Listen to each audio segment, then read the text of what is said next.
Baik, rekan-rekan media sekalian, hari ini kami Polres Jepara akan melakukan kegiatan rilis terkait perkara pembunuhan dan atau pencurian dengan kekerasan yang mengakibatkan kematian dan juga ada penambahan juga. Menjadi dasar adalah laporan polisi nomor LPA 14 Rawawi 10 2022 SPKP Polsek Bangsri Polres Jepara Polda Jateng tanggal 28 Oktober 2022. Waktu tempat kejadian perkara Jumat 28 Oktober sekitar pukul 11 WIB di Desa Kepuk, Kecamatan Bangsri, Kabupaten Jepara.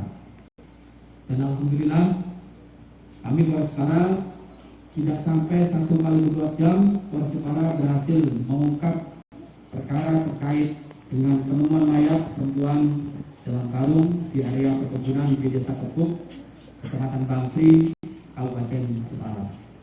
Ini tentunya berkat dukungan semua pihak sehingga kami bisa dengan cepat mengungkap dari perkara penemuan mayat ini.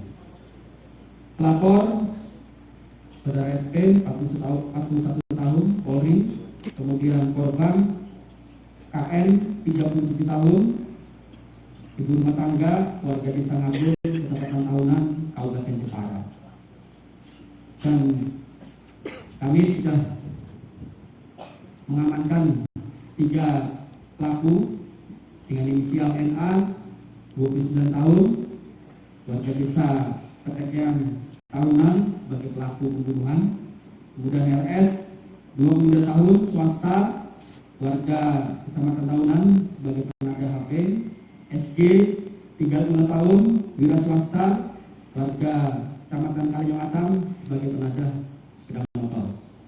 Pada bukti yang dapat kita amankan 1 unit SM Honda Vario putih Nopol H6742IN, 1 buah handphone merek Vivo warna merah, kemudian 1 setel pakaian korban, uang tunai senilai Rp201.000, 1 buah helm warna coklat hitam, 3 buah karung berwarna putih, 1 buah tas laundry ukuran besar, dan 1 buah kantong plastik hitam. Ada 7 orang saksi yang sudah kita dengar dan ambil keterangannya pada perkara ini. Modus operandi itu jadi tersangka merasa kesal dengan korban dikarenakan korban menagih hutang kepada tersangka dengan ancaman akan memberitahukan istri tersangka, sehingga kemudian tersangka mencekik leher dan muka korban hingga meninggal dunia. Selanjutnya tersangka membungkus jasad korban dengan karung dan dimasukkan ke dalam tas laundry dan membuangnya ke area perkebunan warga di Desa Kepuk Bangsri. Setelah itu tersangka NA menjual barang-barang yang diperoleh dari korban kepada tersangka RS dan SG selaku tenaga.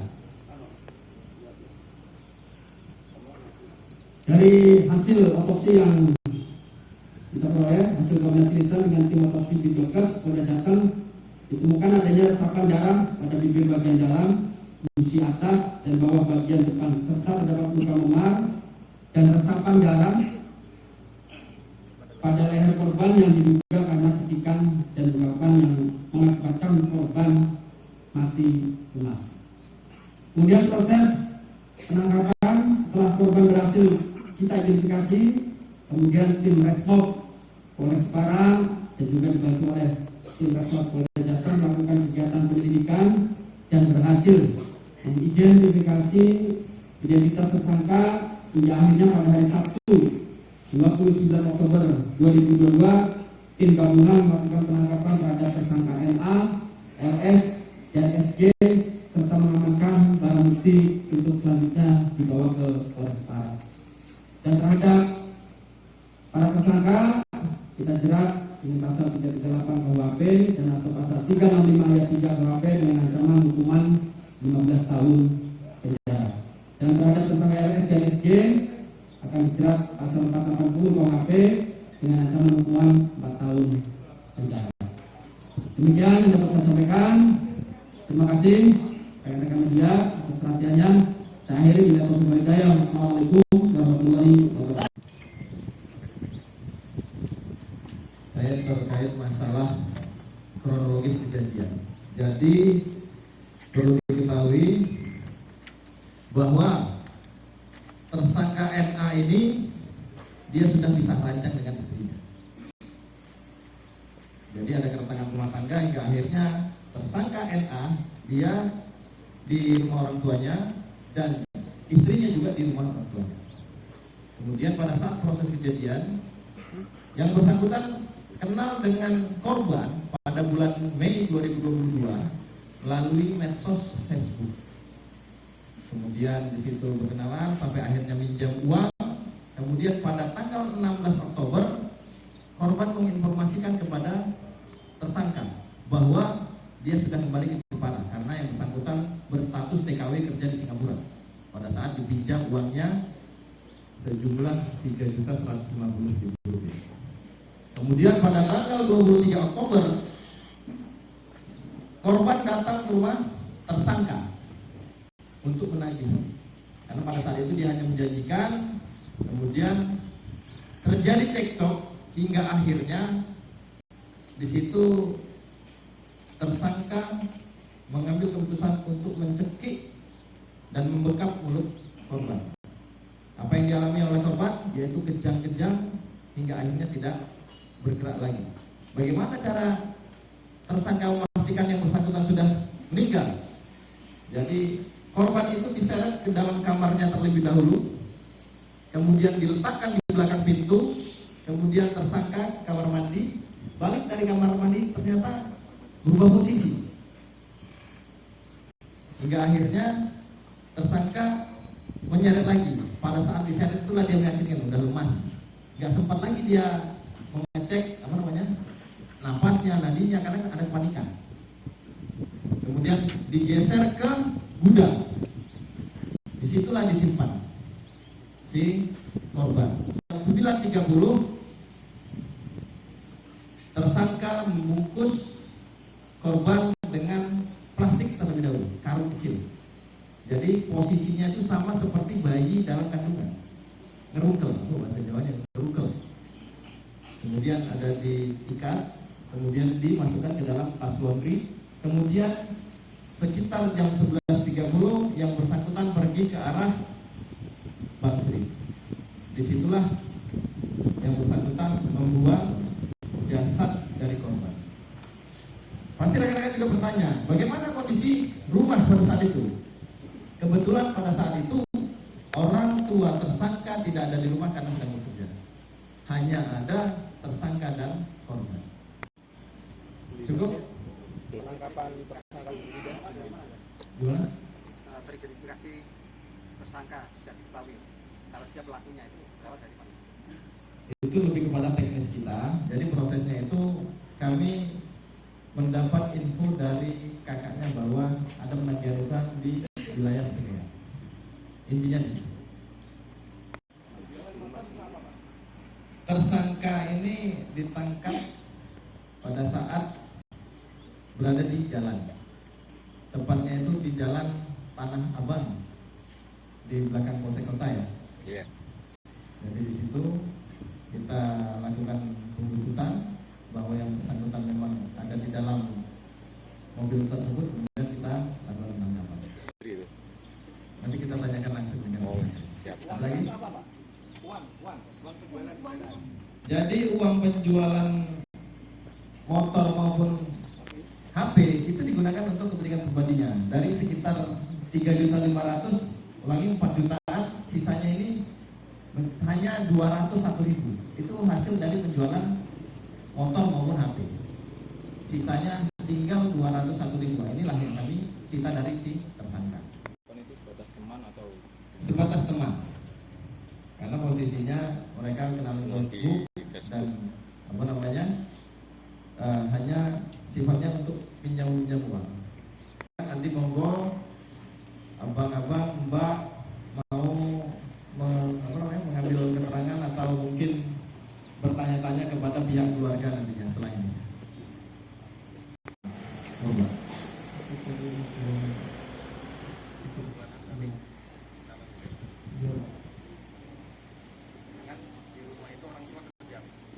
Bapak kerja mahal. apa? Mahal. Mana tuh kerja? Beli kayu. Dan ibu? Itu Nah, jadi kan kerja? Nganggur habis keluar kerja. Nah, istri kerja juga. Betul, memang ada keretakan rumah tangga ya. Kenapa memilih di kebun kepok, Mas? Itu kan jauh ya dari Pekean itu. Kenapa sih uang?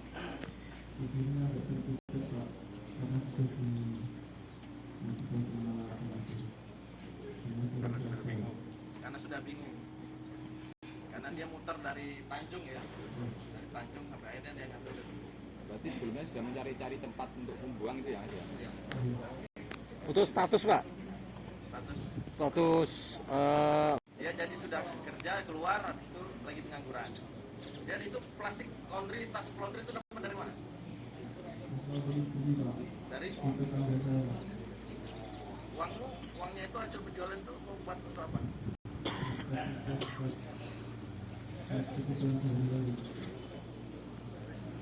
Oke, gitu. Teman-teman, bahas semuanya. Mungkin penjelasan ini sementara cukup. Soalnya ada rilis yang kedua dari narkoba nanti setelahnya. Saya akhiri wabillahi taufiq wal hidayah. Assalamualaikum warahmatullahi wabarakatuh. Bun.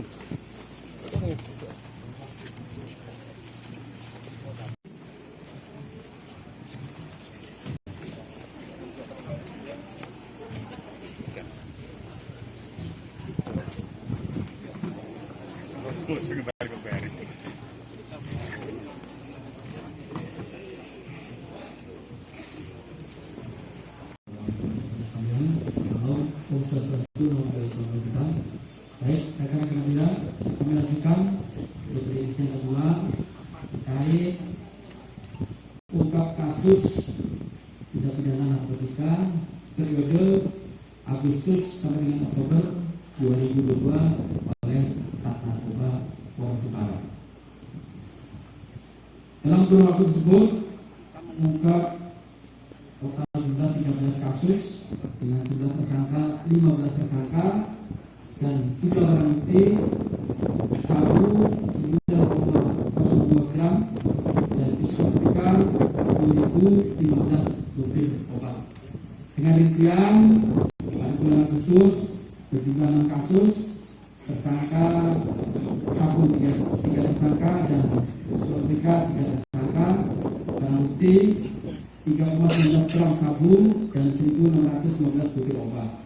Kemudian pada bulan September 2 kasus, jumlah tersangka, kasus sabu 1 tersangka, diskotika 1 tersangka, barang bukti 1 gram sabu dan diskotika 38.400 butir obat. Kemudian pada bulan Oktober 5 kasus dengan jumlah tersangka sabu 7 tersangka dan jumlah barang bukti 4,83 gram sabu. Jadi totalnya adalah 13 kasus, kemudian 15 tersangka dan jumlah sabu secara total 9,02 gram dan diskotika 4.015 butir obat. Tentunya pasal yang dikenakan adalah pasal 114 ayat 1 junto pasal 112 ayat 1 Undang-Undang RI Nomor 35 Tahun 2009 tentang narkotika dan pasal 197 junto pasal 196 Undang-Undang RI Nomor 36 Tahun 2009 tentang kesehatan. Ini yang kita kenakan terkait kasus kurun waktu pada bulan Agustus sampai dengan Oktober tahun 2022. Mungkin itu yang dapat saya sampaikan. Terima kasih rekan-rekan media. Saya akhiri bila taufiq wal hidayah. Assalamualaikum warahmatullahi wabarakatuh. Terima kasih rekan-rekan dari media. Kalau ingin menjelaskan bahwa ada yang menarik pada periode Agustus sampai dengan Oktober bahwa kita mengamankan 2 residivis dengan tindak pidana yang sama, yaitu tentang narkotika. Terus kemudian pada bulan September kita mengamankan pelaku pelaku tindak pidana undang-undang kesehatan. Jumlahnya cukup banyak, 38.400 butir obat. Nah, inilah tentunya sangat banyak sekali. Dengan barang bukti seperti itu, 38.400 butir obat.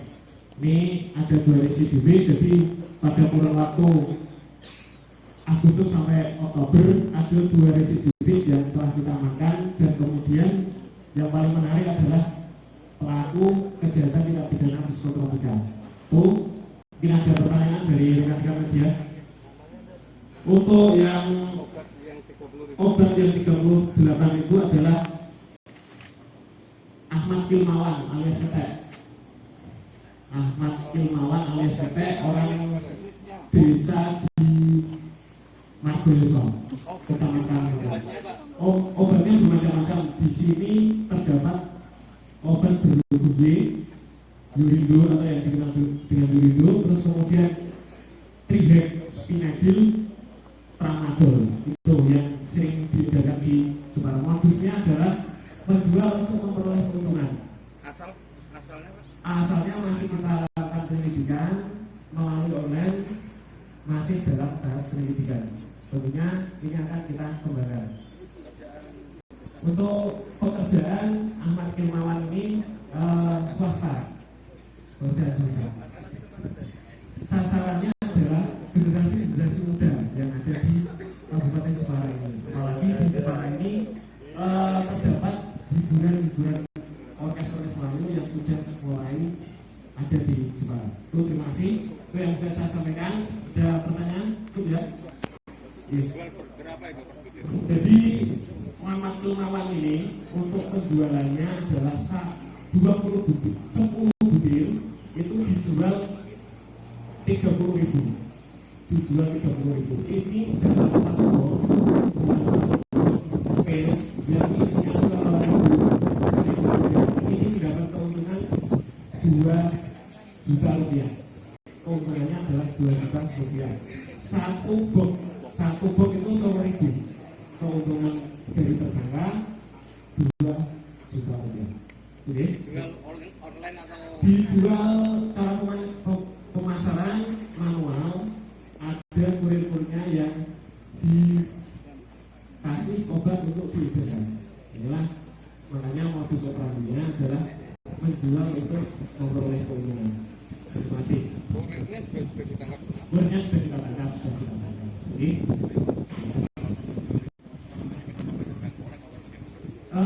minta tolong bisa ditanyakan orangnya, Mas Kilmawan. Lalu dengan alasan apa, Pak? sehari-hari. Itu rumah tangga sedang apa? Ekonomi rumah tangga sedang kolap atau bagaimana? Rumah tangga, cuma itu di rumah sendiri. Sudah berapa lama?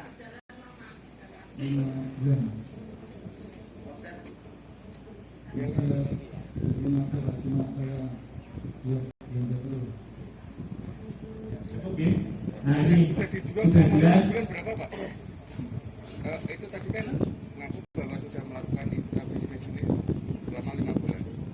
Yang sudah diedarkan selama 5 bulan sampai sekarang berapa? Yang sudah diedarkan, Mas. 20 kan? 20 apa?